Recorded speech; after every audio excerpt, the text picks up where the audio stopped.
काशी की आंखें खुली तो उसने उठ के सबसे पहले हाथ जोड़ के महादेव का नाम लिया और फिर बिस्तर से उठ खड़ी हुई और जाकर अलमारी से अपने कपड़े निकालने लगी। वो जैसे जैसे चलती उसके पैरों की पाजेब जोर जोर से आवाज करती। आज ये पायल इतनी आवाज क्यों कर रही है और ये इतनी भारी कैसे हो गई? ये कहते हुए काशी बिस्तर पर बैठकर देखने लगी। उसने जैसे अपने पैर को ऊपर बिस्तर पर रखकर देखा तो हैरान हो गई और बोली, ये हमारी पायल नहीं है, मतलब वो आए थे। ये बोलते हुए काशी गुस्सा हो गई थी। उसने अपनी पायल खोजी तो वो उसे बिस्तर पर रखी हुई मिल गई। अब इसे जल्दी से निकाल के ये वाली पायल पहन लेते हैं। ये कहकर काशी उस पाजेब को उतारने लगी, पर वो पाजेब उतर ही नहीं रही थी। ये खुलती कैसे है? काशी ये बोल ही रही थी कि तभी शालिनी आ गई। शालिनी अंदर आते हुए उसे परेशान देखकर बोली, क्या हुआ, तू इतनी परेशान क्यों है? उसने अपनी पैर की पाजेब को उसे दिखाते हुए कहा, देखो ना शालिनी, ये पाजेब खुल ही नहीं रही है, इसे निकाल दो प्लीज। बस इतना, लाओ हम निकाल दें। ये बोल शालिनी बैठ के पाजेब निकालने लगी, पर वो खुल ही नहीं रही थी। शालिनी भी परेशान होकर बोली, लेकिन ये खुलेगी कैसे? इसे खोलते कैसे हैं? ये कैसी पाजेब है? इसमें तो चाबी लगी है। हद है, किसने पहनाई तुम्हें ये पाजेब, वो भी इस तरह की? पहली बार देखा है। काशी लगभग रोने वाली सूरत बना के बोली, हमें नहीं पता, जब सो के उठे तो हमारे पैरों में थी। शालिनी उसकी बात सुनकर उसे देखकर मुंह बनाते हुए बोली, कमाल है, मतलब रात में कोई आया, आपको पाजेब पहनाई, वो भी ऐसी, और चला भी गया और आपको पता भी नहीं चला। क्या बात है, कितनी सुकून की नींद सो रही थी आप काशी जी। अब तुम बोलना बंद करो और इसे निकालो। क्या निकालो? अरे हम क्या इसकी चाबी को लेके घूम रहे हैं? नहीं ना। जाओ उसके पास जिसने आपको ये चोरी चोरी चुपके चुपके आकर पहनाया है। काशी और शालिनी ने सारे प्रयास कर डाले, पर वो नहीं निकली। दोनों थक हार के बैठ गए। शालिनी, अगर कोई पूछे तो बोल देना तूने दिया है ये कहते हुए काशी ने शालिनी की तरफ आस भरी निगाहों से देखा। ये अच्छा है, पता नहीं किसने ये आफत तुम्हारे गले। शालिनी बोलते बोलते रुकी और फिर बोली, नहीं नहीं, गले नहीं, पैरों में बांधा है, और पर्ची तुम हमारे नाम का कटवा दो। काशी ने उसे पुचकारते हुए कहा, तुम तो हमारी अच्छी दोस्त हो ना, प्लीज। बस बस मक्खन मत लगाओ, अब बोल देंगे हम। अब चलो जल्दी से नीचे आओ, अंकल जी इंतजार कर रहे हैं। ये कहकर शालिनी बाहर जाने लगी। काशी ने जैसे कदम बढ़ाए तो पाजेब की आवाज पूरे कमरे में आ गई। आवाज सुनकर शालिनी ने उसे चिढ़ाते हुए कहा, अरे वाह, क्या बात है, करो अब छम छम काशी रानी। काशी उसे मारने भागी तो वो जल्दी से भाग गई। उसके जाने के बाद काशी भी नहाने चली गई।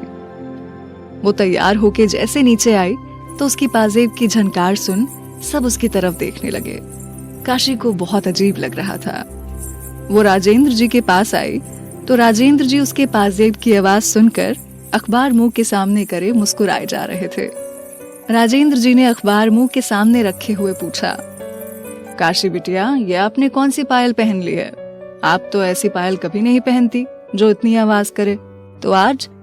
उनके इस सवाल पर काशी परेशान हो गई। तभी शालिनी ने चाय की ट्रे टेबल पर रखते हुए कहा, हमने ये सजा दी है इन्हें अंकल, ये 2 साल दूर थी, ऐसे कैसे छोड़ देते इन्हें? राजेंद्र जी तो पहले से जानते थे कि ये अभय ने दिया है, पर वो कुछ नहीं बोले। वैसे अच्छा है, इससे ये तो पता रहेगा कि आप आस पास हो। ये कहकर राजेंद्र जी हंस दिए और उनके साथ शालिनी भी। बाबा आप भी, ये बोलकर काशी खींच के वहां से चली गई और राजेंद्र जी और शालिनी फिर जोर से हंस दिए। इंदौर शहर, राजेंद्र जी का ऑफिस। अभय ऑफिस में बैठा काशी का ही इंतजार कर रहा था। मालिनी भी उसके पास बैठी कुछ लिखे जा रही थी। अभय बार बार दरवाजे की तरफ देख रहा था।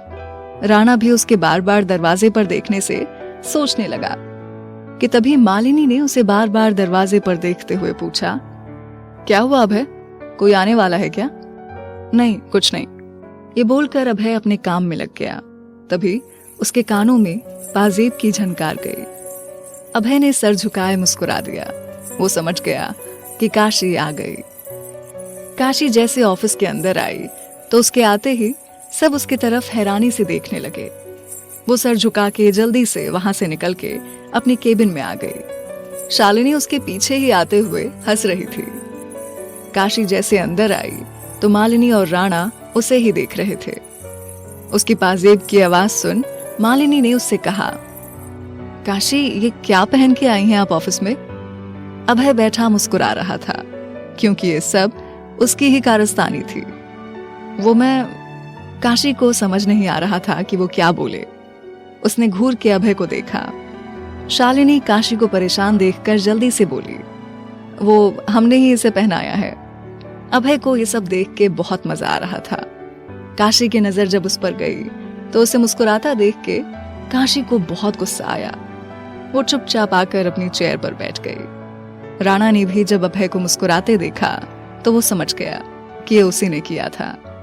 मालिनी ने काशी से कहा, तो क्या तुम इसे ऐसे ही पहन के घूमने वाली हो? और कोई चारा भी नहीं है क्योंकि इसमें लॉक है। इसकी चाबी मेरे पास नहीं है। ये कहते हुए काशी ने अभय की तरफ कुछ तो बेबसी कुछ गुस्से में देखा, पर अभय आराम से उसे देखकर मुस्कुराए जा रहा था। कुछ देर बाद जब विजय आया तो उसे भी जब ये पता चला कि काशी के पैर से पाजेब नहीं उतर रही है तो वो भी हंसने लगा। इस वक्त काशी को अभय पर बहुत गुस्सा आ रहा था, लेकिन वो क्या कर सकती थी। शालिनी को काशी ने ऑफिस में ही नौकरी पर रख लिया। विजय के साथ वो काम समझने चली गई। अभय भी बैठ के काम करने लगा और काशी भी वहीं गुस्से में बैठी थी। वो समझ नहीं पा रही थी कि क्या करे इस छमछम का। हार के परेशान होकर वो भी काम करने लग गई। मालिनी ने अभय से पूछा, अभय आज रात आप फ्री हैं क्या? अभय लैपटॉप पर काम करते हुए बोला, क्यों, कोई काम है क्या? काशी अपना काम करने में लगी थी। आपको आए कितने दिन हो गए हैं, हमने साथ में वक्त भी नहीं बिताया है। चलिए ना, आज कहीं चलते हैं बाहर साथ में। अभय कुछ बोलने ही वाला था कि काशी के पास रखा फोन बज उठा। काशी ने फोन उठाकर बोला, हेलो जी, कौन? दूसरी तरफ से महलावत जी ने कहा, जी मैं महलावत बोल रहा हूँ। जी महलावत जी बोलिए। जी आपको ये बताना था कि आपको और हुकुमसा को राजस्थान आना पड़ेगा। क्यों, कोई बात है क्या महलावत जी? हाँ, हमारे डायरेक्टर साहब आपसे मिलना चाहते हैं। जी ठीक है, हम कल आ जाते हैं। जी हुकुमसा से भी बोल दीजिएगा। महलावत जी इतना बोल के फ़ोन रख दिए। उनके फ़ोन रखते ही अभय ने काशी से पूछा, महलावत जी का फ़ोन था, क्या कह रहे थे वो? जी वो बोल रहे थे कि आपको और हमें राजस्थान आना होगा। डायरेक्टर साहब हमसे मिलना चाहते हैं। तो आज रात ही निकल लेते हैं। वैसे भी मैं अपने घर से बहुत दिनों दूर रह लिया। हाँ तो आप चले जाइए, हम कल आ जाएंगे। क्यों, आप कल क्यों आएंगी? काशी कुछ बोलती उससे पहले ही मालिनी बीच में बोल पड़ी, अभय अगर वो कल आना चाहती है तो आने दो, क्या हुआ? हम दोनों आज चलते हैं और साथ में कुछ वक्त भी बिता लेंगे। काशी ने एक बार मालिनी की तरफ देखा और काम करने लगी। मैं निकलती हूँ काशी और अभय, मुझे सामान भी पैक करना है और शाम को निकलना भी है। ये बोलकर मालिनी अभय के गाल पर किस करके चली गई। काशी को मालिनी का अभय के ऐसे पास आना बहुत बुरा लगता था, पर वो कुछ बोलती नहीं थी। अभय का मन काम करने में नहीं लग रहा था। उसने राणा को फ़ोन किया और बात करने लगा। राणा, महल की साफ सफाई करने को बोल दो। अभय फ़ोन को स्पीकर पर करके बात कर रहा था जिससे काशी भी सुन सके। उन दोनों के सिवाय कोई नहीं था इस वक्त केबिन में। ये सुनते ही राणा ने उससे पूछा, क्यों हुकुमसा, कोई ख़ास बात? अभय ने काशी की तरफ देख के बोला, हाँ राणा, आपकी हुक्मरानी सा आ रही हैं पहली बार अपने महल, तो महल को बहुत अच्छे से सजा दो। ये सुनते ही काशी गुस्से में अभय को घूरे जा रही थी और वो बस मुस्कुराए जा रहा था। जी हुकुमसा, हो जाएगा। ये कहकर राणा जी ने फ़ोन रख दिया। उसके फ़ोन रखते ही काशी ने अभय की तरफ देखकर कहा, ये आप क्या कह रहे थे राणा जी से? अभय ने उठ के उसके पास आते हुए कहा, आपने जो सुना हुक्मरानी सा, मैं कहीं नहीं जा रही हूँ। और राजस्थान में बस 1 दिन के लिए जा रही हूँ, वो भी इसलिए क्योंकि काम है, वरना मैं कभी नहीं जाती। आपसे वादा करता हूँ हुक्मरानी सा कि आप अब अपने महल में कदम रखेंगी। ये कहते हुए अभय उसके करीब गया था। काशी कुर्सी पर बैठी हुई थी। उसने अभय को धक्का दिया और जाने लगी तो वो गिर गई और उसके मुंह से चीख निकल गई। आह! वो गिरी तो अभय भाग के उसके पास आया।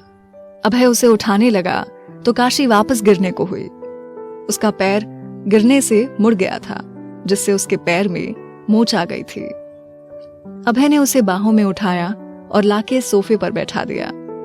उसने जैसे काशी के पैरों को हाथ लगाना चाहा तो उसने अपने पैर पीछे कर लिए दर्द से। ये देखकर अभय ने उससे कहा, काशी पैर दिखाओ इधर। काशी ने दर्द में कराहते हुए कहा, नहीं आप पैर मत छूइए। चुप रहिए काशी और दिखाइए पैर। पति पत्नी के पैर नहीं छूते हैं हुक्म साहब। ये सुनते ही अभय उसे देखने लगा। चलिए पति तो माना आपने हमें, अब पैर इधर दो, उसने मजाक में बोला और काशी के पैर की तरफ हाथ बढ़ा दिया। उसने भी पैर आगे कर दिया। अभय ने देखा और प्यून को बुला दिया। कुछ देर में ही प्यून आया और उसके सामने खड़े होते हुए बोला, जी साहब। अभय ने बिना उसकी तरफ देखे कहा, जाइए गरम पट्टी और ट्यूब ले आइए। ये सुनकर प्यून चला गया। अभय ने देखा काशी आंखें बंद किए हुए थी तो उसने झटके से उसके पैर को पकड़ के मोड़ दिया। पैर मुड़ते ही काशी ने चिल्ला के उसके कंधे को कस के पकड़ लिया। अभय ने उठकर काशी को अपनी बाहों में लिया और धीरे से बोला, शुक्रिया महादेव। काशी ने जब सुना तो वो जल्दी से अभय से दूर हुई। तभी प्यून आया और उसके साथ विजय और शालिनी भी चले आए। विजय ने अंदर आते हुए कहा, क्या हुआ प्रिंसेस? पैर में मोच आ गई है। अभय उसके पैरों में पट्टी लगा रहा था और अपने मुंह में बड़बड़ाए जा रहा था। पत्नी मेरी है, फिक्र इसको हो रही है, चिपकू कहेगा। शालिनी ने भी काशी के पास बैठते हुए बोला, हम डॉक्टर के पास चलते हैं काशी। नहीं ठीक है, डॉक्टर के पास जाने की जरूरत नहीं, घर चल के आराम करूंगी तो ठीक हो जाएगा। अभय ने घर का नाम सुना तो कुछ सोचने लगा। उसने जल्दी से राणा को सबसे दूर जाके कॉल किया और कुछ बता के फोन रख दिया और पीछे मुड़ के सबसे बोला, हाँ तो काशी जी को घर लेकर चलते हैं। काशी उठने को हुई तो अपने पैर के दर्द से बुरी तरह कराह गई। अभय ने उसे पकड़ते हुए कहा, काशी जब नहीं चला जा रहा है तो क्यों आप कोशिश कर रही हैं? और इतना कहकर उसने काशी को अपनी गोद में उठा लिया। चलिए कुंवर सा, हम इन्हें गाड़ी तक छोड़ देते हैं। अभय ने ये कहा तो विजय शालिनी के साथ आगे बढ़ गया और काशी अभय की बाहों में थी। अभय ने काशी को देख धीरे से बोला, अगर आपको आज हमारी बाहों में ही घर जाना था तो बता दिया होता हुक्मरानी सा, हम आपको ऐसे ही बाहों में ले लेते। उसमें खुद को तकलीफ देने की क्या जरूरत थी? हमें कोई शौक नहीं है आपकी बाहों में आने का, समझे आप? और हमें नीचे उतारिए। उसके ये कहने पर अभय ने काशी को और अच्छे से बाहों में उठा लिया और मुस्कुरा के आगे बढ़ गया। विजय और शालिनी नीचे आए और उनके पीछे अभय भी आया, काशी को बाहों में लिए। सामने राणा गाड़ी के पास खड़ा था। विजय ने ड्राइवर से बोला, गाड़ी ले आइए। ड्राइवर चला गया और सब वहीं खड़े थे। अभय काशी को मुस्कुराते हुए देख रहा था। आप अब ऐसे क्या देख रहे हैं? उधर मुंह करिए। ये सुनते ही अभय ने मुस्कुरा के उसकी आंखों में झांकते हुए कहा, मिसेस काशी अभय प्रताप सिंह जी, आंखों का काम ही देखना है तो मैं अपनी बीवी को देख रहा हूँ। आपको नहीं देखना तो आप मुंह फेर लो, हद होती है बेशर्मी की। ये कहते हुए काशी अपना मुंह फेर ली तो अभय मुस्कुरा दिया। कुछ देर में ड्राइवर वापस आया तो उसने विजय से कहा, साहब गाड़ी पंचर हो गई है। विजय थोड़ा गुस्से में बोला, तो दूसरी ले आओ। ये सुनकर ड्राइवर थोड़ा डरते हुए बोला, साहब सारी गाड़ी खराब हो गई है। कमाल है, मतलब सारी गाड़ी एक साथ खराब है। कुछ दूरी पर खड़ा अभय ये सब सुनकर मुस्कुरा रहा था। काशी ने जब उसकी तरफ देखा तो समझ गई कि ये काम अभय ने ही किया है। उसने उससे कहा, यह आपने किया है? ये सुनकर अभय ने आंख मार दी और मुस्कुरा दिया। काशी ये देखकर आंखें बड़ी कर मुंह खोल हैरान होते हुए बोली, कितने दुष्ट हैं ये, हद है। ये सुनते ही अभय ने उसे मुस्कुरा कर देखते हुए पूछा, क्या बोला आपने? कुछ नहीं। ये कहकर काशी दूसरी तरफ देखने लगी। उसने काशी को देखकर अपने मन में कहा, जैसा हूं आपका ही हूं काशी। विजय को परेशान देखकर अभय ने उससे कहा, आप हमारी गाड़ी में चलिए कुंवर साहब। वो भी मान गया। अभय ने काशी को गाड़ी में बैठाया और खुद आकर आगे बैठ गया। शालिनी काशी के पास बैठ गई और विजय दूसरी गाड़ी में। गाड़ी चल दी, पर अभय कुछ परेशान लग रहा था। काशी चुपचाप बैठी थी। उसे ऐसे खामोश देखकर शालिनी ने उससे कहा, काशी, वो गाना कौन सा था जो हम घाट पर गाते थे? तेरा इश्क, क्या था वो? काशी गाड़ी से बाहर देख रही थी। शालिनी ने उससे फिर कहा, बोलो ना काशी। अभय बैठे सुन रहा था। हमें याद नहीं। काशी ने उसकी तरफ देख के बोला, अरे वो था ना, तेरा इश्क है या इबादत जोगिया। शालिनी के इतना बोलते ही काशी गुनगुनाने लगी। अभय बैठ के सुन रहा था। काशी पूरे 2 साल बाद आज शालिनी के साथ बनारस की यादों में जी गई थी। आज दिल में थोड़ा सुकून था। अभय उसका शांत चेहरा देखकर खुश था। गाड़ी आके राजेंद्र जी के महल के सामने रुकी। अभय का दरवाजा आके नौकर ने खोला। वो बाहर आया और काशी की तरफ का दरवाजा खोलकर उसे फिर से बाहों में उठा लिया। काशी उसकी आंखों में देखने लगी। उसे अभय समझ नहीं आ रहा था। आखिर अभय उससे क्या चाहता था, ये बात वो समझ नहीं पा रही थी। विजय भी उन लोगों के साथ अंदर आया। राजेंद्र जी इस वक्त घर पर नहीं थे।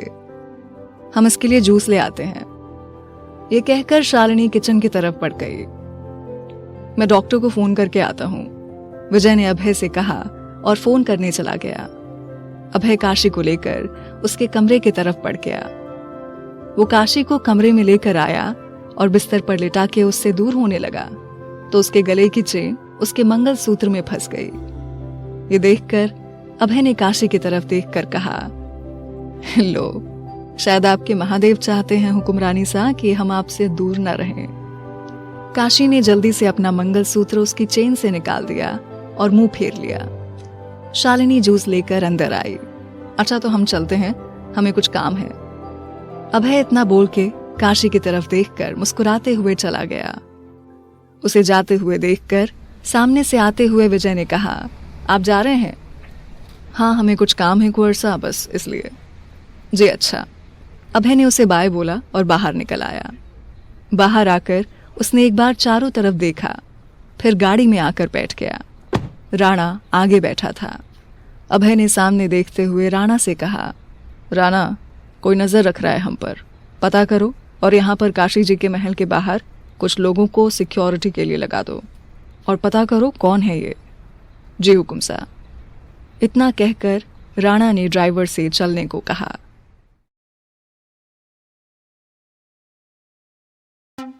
ब्लैक हेड्स, पहले पार्लर जाना पड़ेगा। पर ब्लैक हेड्स है तो पार्लर क्यों? हिमालय प्यूरिफाइंग नीम स्क्रब है ना, इसमें है एप्रिकॉट ग्रैनुल्स और नीम का क्रीमी पेस्ट। ये टफ ब्लैक हेड्स हटाए और त्वचा का ख्याल रखे। ब्लैक हेड्स हैं तो पार्लर क्यों? हिमालय नीम स्क्रब है ना।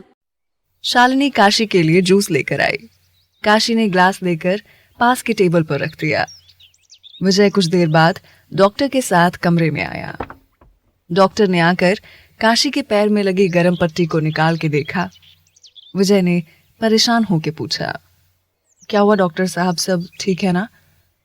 सब ठीक है, कोई ज्यादा प्रॉब्लम नहीं है। कल तक ये चलने लगेंगी, पर ज्यादा मत चलने देना वरना पैर में सूजन आ जाएगी। मैं एक ट्यूब लिख के दे रहा हूँ, उससे मालिश करके गर्म पट्टी लगा देना बस। ये कहकर डॉक्टर ने पेपर पर ट्यूब का नाम लिख के दिया। अच्छा, मैं चलता हूँ, डॉक्टर ने बोला और चले गए। विजय ने नौकर से दवा मंगवाया और खुद वहीं बैठ गया। उसने काशी का हाथ पकड़ते हुए कहा, प्रिंसेस, यहाँ से उठना मत और जो चाहिए वो हम दोनों आपको देंगे लाकर। ये सुनते ही उसने विजय को छेड़ते हुए कहा, हम दोनों कौन? मेरा मतलब शालिनी जी और मैं। अच्छा, ये कहकर वो हंस दी। राजेंद्र जी जब घर आए तो उन्हें काशी के बारे में पता चला। वो सीधे उसके कमरे में चले गए। राजेंद्र जी उसके कमरे में आए और उसके पास बैठते हुए बोले, क्या हुआ मेरी राजकुमारी को? कुछ नहीं बाबा, बस हल्की सी मूड है, कल तक ठीक हो जाएगी। राजेंद्र जी ने काशी के सर पर हाथ फेरा और कुछ देर सबके साथ बैठे रहे। रात का वक्त, इंदौर। अभय कमरे में बैठा कुछ काम कर रहा था कि तभी उसका फोन बजा। उसने फोन उठा के देखा तो मालिनी का फोन था। उसने उसका कॉल रिसीव किया और काम करते हुए बोला, हाँ मालिनी बोलो। वो भूल गया था कि मालिनी उसका एयरपोर्ट पर वेट कर रही थी। अभय आप कहाँ हैं? हम कब से आपका इंतजार कर रहे हैं एयरपोर्ट पर। मालिनी की बात सुनकर उसे याद आया कि आज उसे राजस्थान जाना था, पर उसे तो याद ही नहीं रहा। उसने बहाना बनाते हुए कहा, हाँ वो कुछ काम था तो हम कल आएंगे, आप चली जाइए। ये सुन उसने फोन रखते हुए खुद से कहा, आज नहीं तो कल आपको मेरा ही होना है अभय, और कोई भी हमारे बीच में आया तो उसे मरना होगा। अभय ने फोन रखा तो उसकी नजर स्क्रीन पर चली गई जिसपे काशी की तस्वीर थी। वो तस्वीर देख मुस्कुरा दिया और उसकी तस्वीर को देखकर बोला, गुस्से में आप बहुत प्यारी लगती हो और आपको परेशान करना हमें बहुत अच्छा लगता है। फिर अभय ने कुछ सोचा और गाड़ी की चाबी लेके बाहर आ गया। उसने बाहर देखा एक बार और जैसे जाने को हुआ तो राणा जी पीछे से बोले, कहीं जा रहे हैं आप? उसने जब सुना तो पीछे मुड़ा और राणा से बोला, जी राणा, वो अभी हम बाहर से घूम के आते हैं, हमें थोड़ा घुटन महसूस हो रहा था, हम भी साथ चलते हैं। क्यों? हम जंग पे जा रहे हैं? नहीं ना, हम जा रहे हैं, अभी आ जाएंगे, आप यहीं रहिए और ये हमारा हुक्म है। ये सुनकर राणा ने सर हाँ में हिला दिया और अभय चला गया। राणा जी ने खिड़की से बाहर देखा तो वो गाड़ी में बैठ रहा था। उसने दूसरे ड्राइवर को फोन किया और अभय के पीछे जाने को बोल दिया। अभय गाड़ी में बैठा और चल पड़ा। उसके पीछे दूसरा ड्राइवर भी गाड़ी लेके कुछ लोगों के साथ उसका पीछा कर रहा था। अभय ने राजेंद्र जी के महल के पीछे गाड़ी रोकी और दीवार फांद के बगीचे के अंदर आ गया। हुकुम सा होके क्या क्या करना पड़ रहा है आपके लिए, बताओ। अपनी ही बीवी से मिलने के लिए ऐसे चोरों की तरह आना पड़ रहा है। ना जाने आप हमसे अभी और क्या क्या करवाने वाली हैं। ये बोलते हुए अभय काशी के कमरे के पास आया। वो बगीचे की तरफ खुलने वाले ग्लास के दरवाजे के सामने खड़ा हुआ और एक चाबी निकाल के दरवाजे में लगा दी, जिससे दरवाजा खुल गया और वो अंदर आ गया। उसने अंदर आकर देखा काशी रूम में नहीं थी।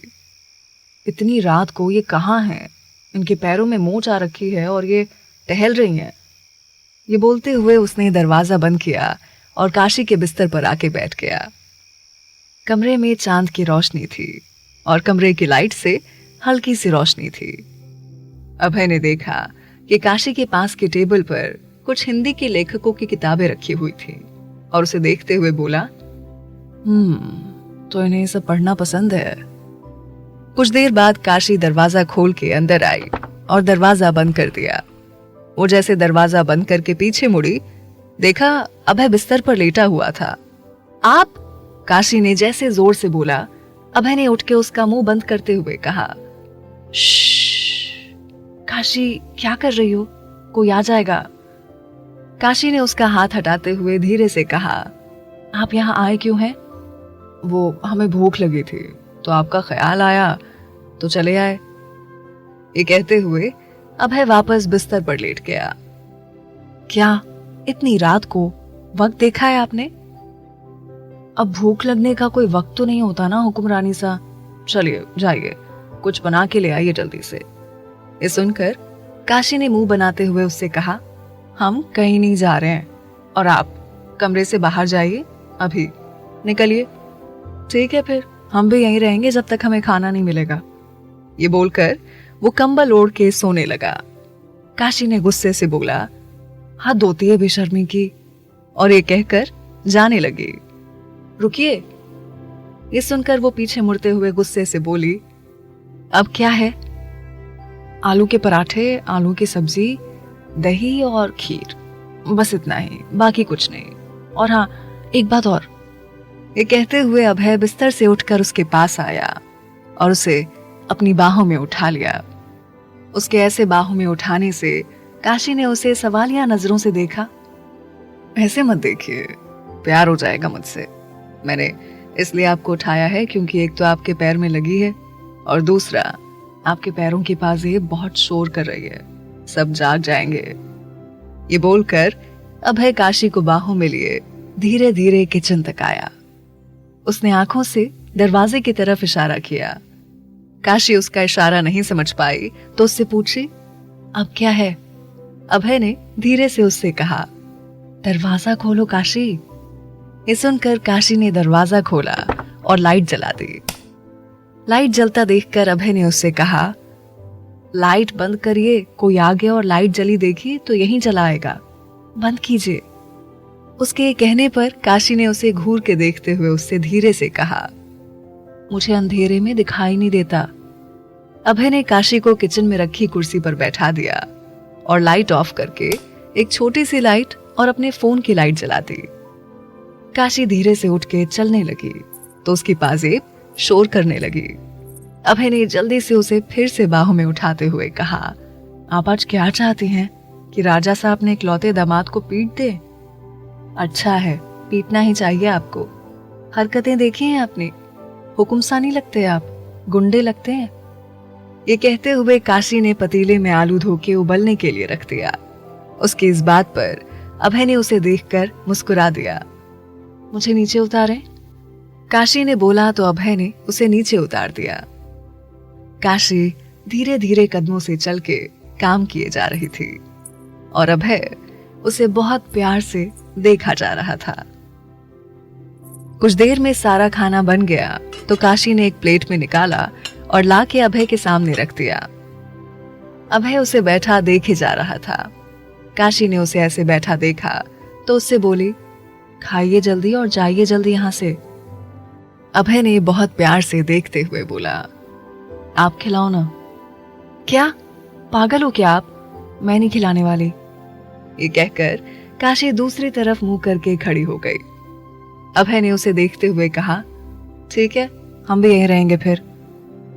काशी गुस्से से मुड़ी और एक निवाला तोड़ के अभय के पास बढ़ा दिया। उसने भी प्यार से खा लिया। काशी ने खाना खिलाया और प्लेट रख के आई तो उससे बोली, अब जाइए, एक काम और है, वो कर दें तो चले जाएंगे। ये बोलकर अभय ने उसे एक बार फिर अपनी बाहों में उठा लिया। चलिए, आपको कमरे में छोड़ दें। अभय ये बोल के काशी को लेके किचन से बाहर आया। जैसे अभय बाहर आया तो राजेंद्र जी अपने कमरे से बाहर आए। ये देखकर वो काशी को लेके सीढ़ियों के पास छिप गया। काशी ने उससे धीरे से पूछा, अब क्या हुआ? ससुर जी उठे हैं। ये सुनते हुए काशी घबरा गई और धीरे से बोली, क्या बाबा उठे हैं? अब क्या होगा? कुछ नहीं, हम दोनों ऐसे ही रहते हैं। ये कहते हुए अभय उसे अपनी बाहों में लिए नजदीक ले आया। काशी ने उसके सीने पर हल्के से मारा तो अभय हंस दिया। राजेंद्र जी अपने कमरे में चले गए। अभय भी काशी को लेकर उसके कमरे में आ गया और कमरा अंदर से बंद कर काशी को बिस्तर पर बैठा दिया। काशी ने उसकी तरफ देखकर कहा, अब जाइए। अभय बिस्तर के दूसरी तरफ आया और उसकी गोद में सर रख के लेट गया। उसने परेशान होते हुए कहा, अब ये क्या है? हुक्म साहब जाइए, कोई आ जाएगा। खाना खाने के बाद हमें बुरी वाली नींद आती है तो सोच रहे हैं सो जाएं थोड़ा। ये बोलते हुए अभय ने उसकी गोद में सर रख के उसे पकड़ लिया। काशी ने अपने दोनों हाथ उठा के उससे दूर करते हुए कहा, आप जा रहे हैं या नहीं? नहीं, अभय ने सर उठा के बोला और वापस लेट गया। आज अभय उसे परेशान करने का एक मौका नहीं छोड़ रहा था। काशी उसकी हरकतों से परेशान हो चुकी थी। उसे अभय पर बहुत गुस्सा आ रहा था और अभय उसे पकड़े प्यार से सो रहा था। काशी ने देखा अभय सो गया था तो उसने धीरे से उसके सर को सहलाया और उसे कंबल उड़ा दिया। शायद पहली बार था जब अभय चैन से सो रहा था। उसे शायद किसी चीज का डर या कोई परेशानी नहीं थी। काशी ने उसके सर को प्यार से सहलाते हुए कहा, क्या है आपके दिल में हुकुम सा? क्यों कर रहे हैं आप ये सब? पहले आप खुद इस शादी को सौदा बोल के चले गए, 2 साल तक आप आए ही नहीं, और अब क्यों कर रहे हैं आप ये सब? अब क्या लेना चाहते हैं आप हमसे? कुछ देर बाद काशी भी इन्हीं सब सोच के साथ सो गई। अभय काशी की गोद में सर रखे चैन से सो रहा था, वो भी आराम से सो रही थी। तभी अभय का फोन बजा। उसने उठ के फोन उठाकर देखा तो अलार्म था जो सुबह के 4 बजा रहा था। अभय ने अलार्म बंद किया, देखा काशी आराम से सो रही थी। अभय ने उसके चेहरे को प्यार से देख के कहा, आज का दिन हमारा बहुत अच्छा जाने वाला है, क्योंकि आपका चेहरा हमारे लिए शुभ है। वो धीरे से उठा और काशी को ठीक से सुला के कंबल उठा दिया और गुलदस्ते में रखा एक गुलाब निकाल के उसके सर के पास रख दिया और धीरे से उसके माथे को चूम के चला गया। काशी सबसे बेखबर गहरी नींद में सो रही थी। उसके जाने के कुछ वक्त बाद काशी उठी तो देखा अभय कमरे में नहीं था। उसने अपने सर के पास रखा गुलाब देखा। उसने हाथ में गुलाब लिया और मुस्कुरा के देखने लगी। वो उठी और नहाने चली गई। जब तक वो तैयार होके नीचे आई तब तक शालिनी नाश्ता बना चुकी थी। शालिनी ने चाय बनाते हुए उसे देखकर कहा, गुड मॉर्निंग। काशी ने उबासी लेते हुए कहा, गुड मॉर्निंग। ये देखकर शालिनी ने उसे छेड़ते हुए कहा, क्या हुआ, रात में सोई नहीं थी क्या? चुपचाप काम करो अपना। ये कहते हुए काशी उसका हाथ बटाने लगी। फिर दोनों ने नाश्ता बनाया और बाहर मेज पर लगाने लगी। राजेंद्र जी नीचे आए तो काशी की पाजेब की झनकार उनके कानों में चली गई। ये अच्छा किया आपने शालिनी बेटा, जो इन्हें ये पाजेब पहना दी। उससे हमें इन्हें खोजने की जरूरत नहीं पड़ती। काशी, आपका पैर कैसा है? ये कहते हुए राजेंद्र जी कुर्सी पर बैठ गए। काशी ने उनकी प्लेट में नाश्ता देते हुए कहा, ठीक है बाबा, हल्का हल्का दर्द है, बाकी ठीक है। बाबा, आज हमें राजस्थान जाना है। महलावत जी का फोन आया था, उन्होंने हमें बुलाया है, कुछ काम है वहाँ। आप अकेली जाएंगी? काशी कुछ कह पाती उससे पहले विजय ने अंदर आते हुए कहा, नहीं अंकल, हम जा रहे हैं ना प्रिंसेस के साथ, और वैसे भी हमें पापा से भी मिलना है। शालिनी ने उसे देखा तो विजय मुस्कुरा दिया। काशी ये सब देख रही थी। काशी ने विजय को नाश्ता देते हुए कहा, तो हमारे साथ शालिनी भी चलेगी। ये सुनकर विजय ने उसकी तरफ देखा और मुस्कुरा दिया। इंदौर एयरपोर्ट, दोपहर का वक्त। थोड़ी देर में सब तैयार होकर एयरपोर्ट पहुंचे। सब अंदर आए तभी उन्हें अभय सामने खड़ा दिखा। उसे सामने खड़ा देखकर विजय उसके पास जाते हुए बोला, हुकुम सा, आप यहाँ पर? आप तो कल ही जाने वाले थे। अभय ने काशी की तरफ देख के बोला, वो कुछ काम था इसलिए हम रुक गए थे। अब पता चला कि हमारा चॉपर खराब हो गया है। शालिनी कभी अभय को देखती और कभी काशी को।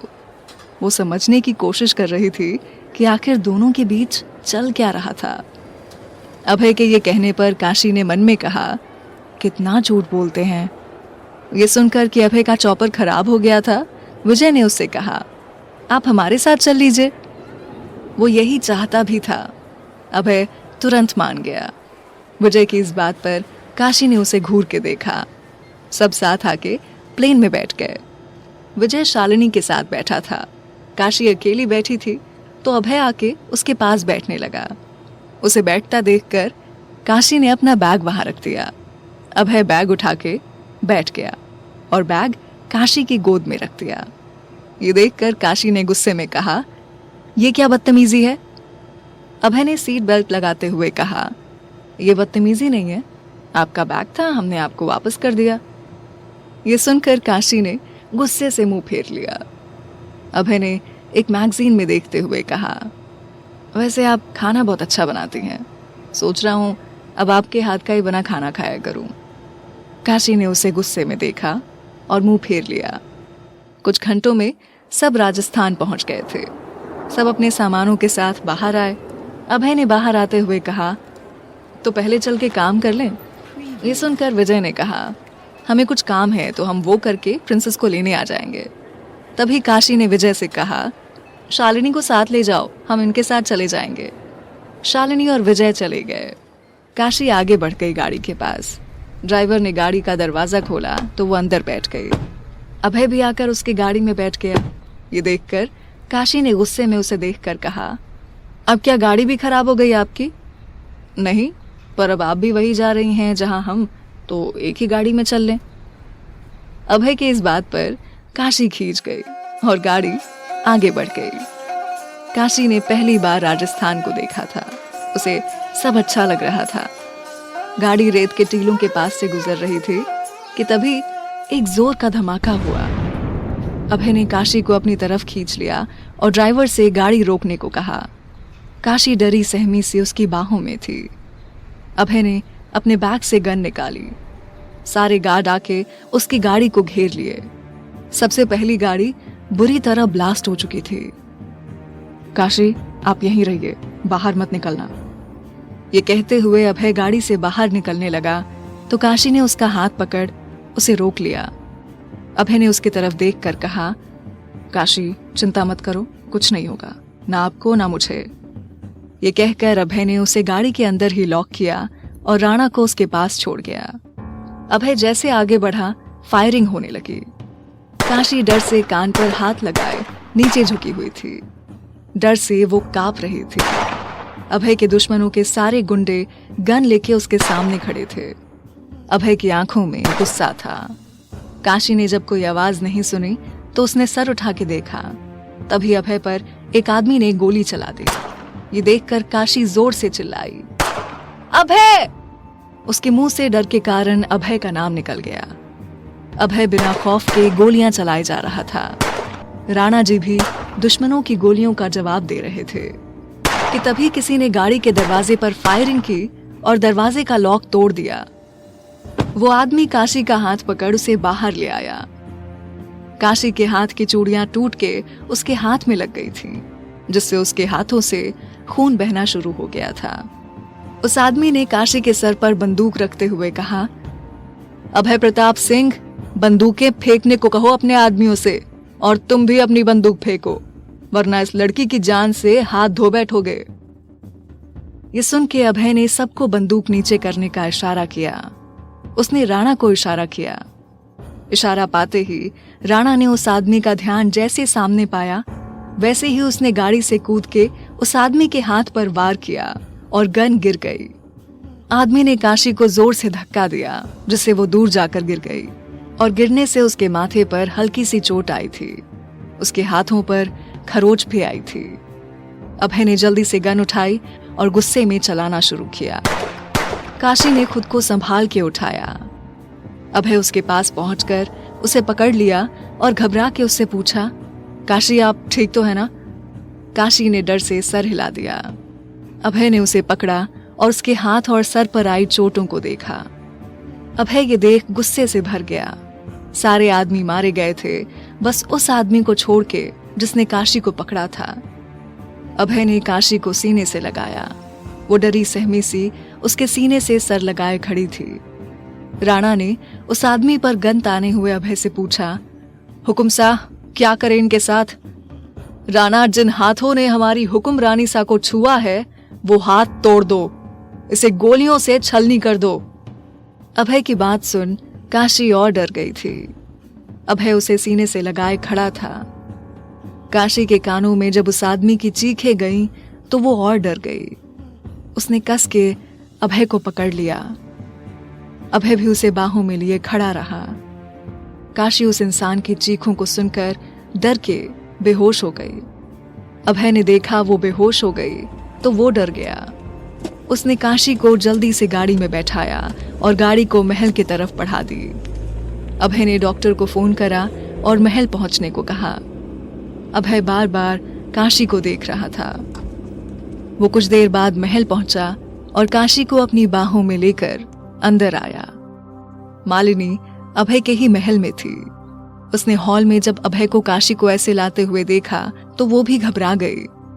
मालिनी ने उन्हें देखकर घबरा के पूछा, अभय, काशी को क्या हो गया और आपकी शर्ट पर खून कैसे? हुआ क्या है? अभय ने कोई जवाब नहीं दिया।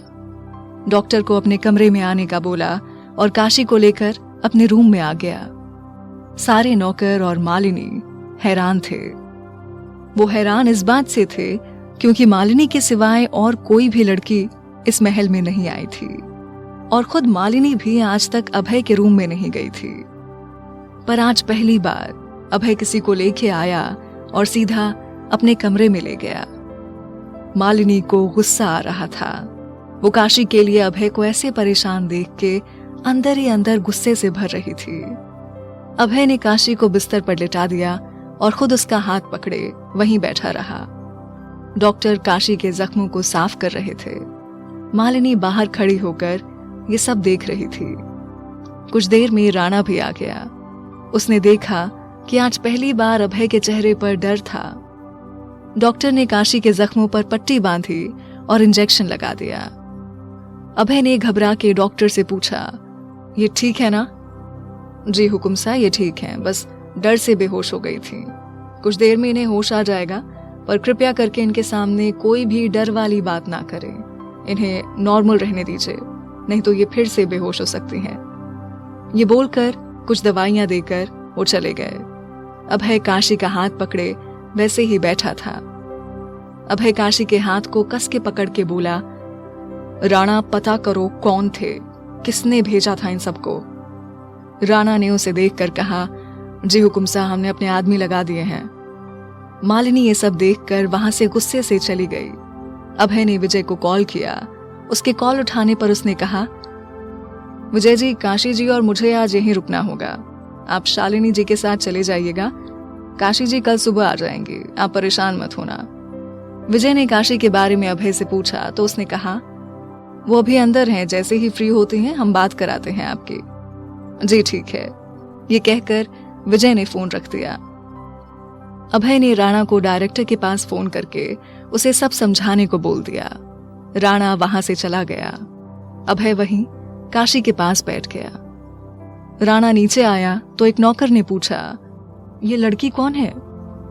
बस ये समझ लीजिए जो भी है इस महल की शान है। राणा ये बोल के चला गया। रात का वक्त, अभय का महल। अभय कमरे में बनी बालकनी में खड़ा था। काशी अभय के बिस्तर पर लेटी हुई थी। उसे अभी तक होश नहीं आया था। अभय खड़ा होके बस यही सोच रहा था कि आखिर वो काशी को कैसे संभालेगा। तभी उसे कमरे में कुछ गिरने की आवाज आई। वो भाग के अंदर गया तो देखा कि काशी को होश आ चुका था। काशी, हमें आवाज दे दी होती। रुकिए, लेटिए, हम पानी देते हैं आपको। ये कहकर अभय ने काशी को लेटा दिया और पानी का एक गिलास निकाल के उसके पास लेके आने लगा तो काशी उससे दूर जाने लगी। अभय जितना उसकी तरफ बढ़ता, काशी उतना दूर होती उससे। ये देखकर अभय ने उसे पकड़ते हुए कहा, काशी गिर जाएंगी आप, और आपको क्या हुआ है? मैं हूं आपका हुकुम सा। काशी ने उसे दूर धक्का मार दिया और लड़खड़ा के बिस्तर से नीचे उतर गई। दूर रहिए हमसे, और दूर रखिए इन हाथों को हमसे जो किसी के खून से रंगे हैं। अरे आप इंसान नहीं, जानवर हैं। दूर रहिए हमसे आप। काशी बोले जा रही थी और उसकी आंखों से आंसू बहे जा रहे थे। अभय उसके पास जाते हुए बोला, इधर आइए आप पहले। दूर रहिए आप, खूनी हैं आप। इधर आइए हमारे पास। काशी दरवाजे की तरफ भागी तो अभय ने उसे कस के पकड़ लिया और उसे दीवार से लगा के खड़ा हो गया। काशी ने खुद को अभय से छुड़ाते हुए कहा, छोड़िए मुझे, दूर रहिए मुझसे। अभय काशी को वैसे ही लिए खड़ा रहा। कुछ देर बाद काशी थक के अभय के सीने से सर लगा के रो पड़ी। अभय काशी को बाहों में ले लिया। काशी को चक्कर आने लगा और वो अभय की बाहों में ही गिर गई। अभय ने उसे उठा के बिस्तर पर लिटा दिया। कैसे बताएं आपको काशी, हमारे साथ मौत है। कैसे आपकी हर नाराजगी को दूर करें। ये कहते हुए अभय ने उसके माथे को चूम लिया। सुबह का वक्त, राजस्थान। काशी आराम से सो रही थी और अभय उसका हाथ अपने हाथों में लिए सो रहा था। जब काशी की आंखें खुली तो उसने देखा कि उसका हाथ अभय ने पकड़ा हुआ था। वो धीरे से अपना हाथ उसके हाथों से छुड़ा के बिस्तर से नीचे उतर गई और दरवाजे की तरफ उसे खोलने बढ़ गई। उसने जैसे दरवाजा खोला वैसे ही अभय ने अपना हाथ दरवाजे पर रख उसे वापस बंद कर दिया। ये देखकर काशी नजरें नीचे किए हुए बोली, हमें घर जाना है, हम आपको खुद छोड़ के आएंगे, आप अकेली नहीं जा रही हैं। ये सुनकर काशी चुपचाप जाकर बिस्तर पर बैठ गई। अभय बाहर गया और कुछ देर में नौकर के साथ एक बड़ी सी थाल लेके वापस आया। उसने थाल रखने का इशारा किया और नौकर को भेज दिया। ये हमारी मासा के कपड़े और गहने हैं, आप तैयार हो जाइए। अभय ये बोल के चला गया। काशी उठ के कपड़ों को लेकर वॉशरूम में चली गई। कुछ देर में वो तैयार होके नीचे आई तो सारे नौकर उसे देख के हैरान हो गए। काशी अभय के दिए हुए कपड़ों में बहुत खूबसूरत लग रही थी। तभी एक नौकर फूलों की थाल लिए जा रहा था। काशी ने उस नौकर को आवाज देते हुए रोककर पूछा, कहाँ ले जा रहे हैं इसे? जी, देवी माँ की पूजा के फूल हैं। लाइए हमें दे दीजिए, हम कर देते हैं आज की पूजा। काशी ने बहुत प्यार से बोला तो उस नौकर ने भी मुस्कुरा के फूल की थाल उसे दे दी। वो नौकर के साथ महल में बने मंदिर में आ गई। वो फूलों की थाल देवी माँ के चरणों में रखकर पूजा की थाल उठा के आरती करने लगी। सारे नौकर आरती की आवाज सुन के मंदिर के पास चले आए। आज इस महल में कई सालों बाद आरती के बोल सुनाई दे रहे थे। अभय कमरे में तैयार हो रहा था। जब उसके कानों में आरती के स्वर गए तो वो मुस्कुरा दिया। काशी ने आरती की और सबके सामने थाल कर उन्हें आरती और प्रसाद देने लगी। सारे नौकरों को आरती देके जब काशी आरती की थाल रखने लगी तो सारे नौकर जा चुके थे कि तभी अभय ने आकर उसके पीछे से खड़े हुए कहा, हमें आरती नहीं मिलेगी। काशी ने पीछे मुड़ के देखा तो अभय खड़ा था। उसने आरती की थाल लाकर उसके सामने कर दिया। अभय ने आरती की थाल पर हाथ फेरा और उसके सर पर लगा दिया। ये देखकर काशी हैरानी से उसे देखने लगी।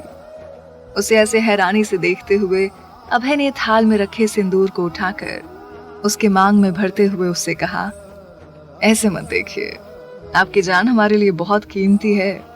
आखिर एक आप ही तो हैं जो मुझे डांट देती हैं, जिससे मैं झगड़ता हूँ, जिसे मैं गुस्सा दिलाता हूँ। ये कहकर वो उसे देखकर मुस्कुराने लगा।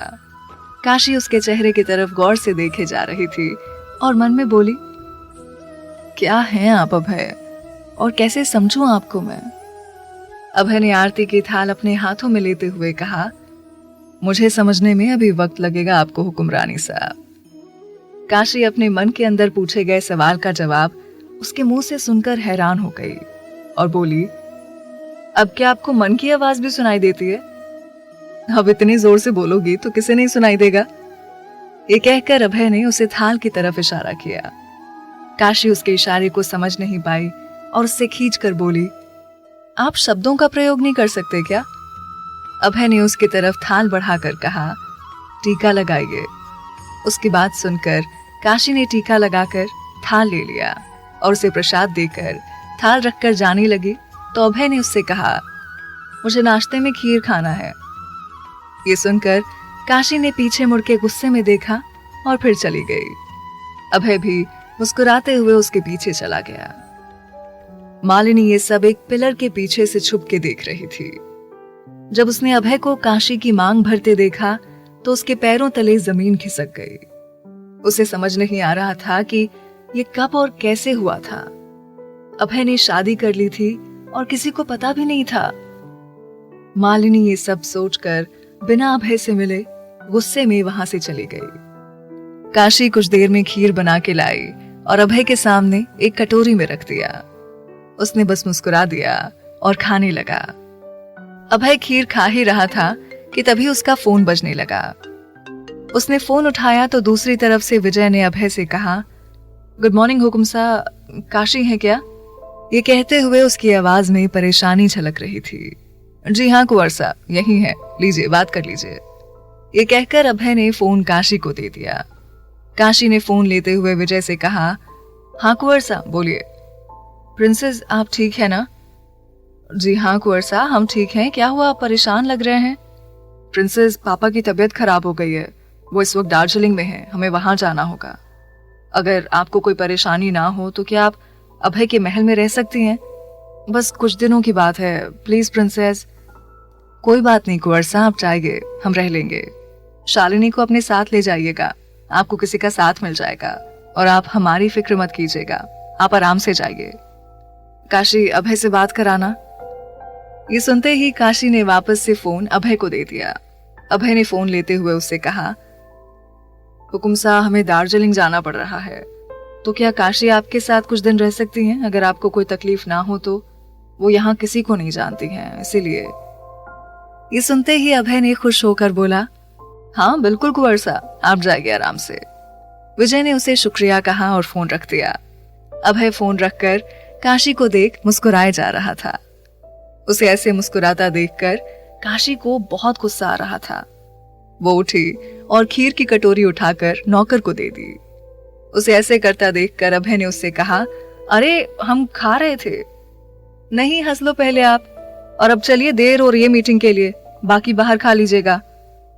ये कहकर उसने एक नौकर से अपना बैग मंगवाया, तो नौकर जल्दी से जाकर उसका बैग ले आकर उसे दे दिया, और काशी बैग लेकर अभय को घूरते हुए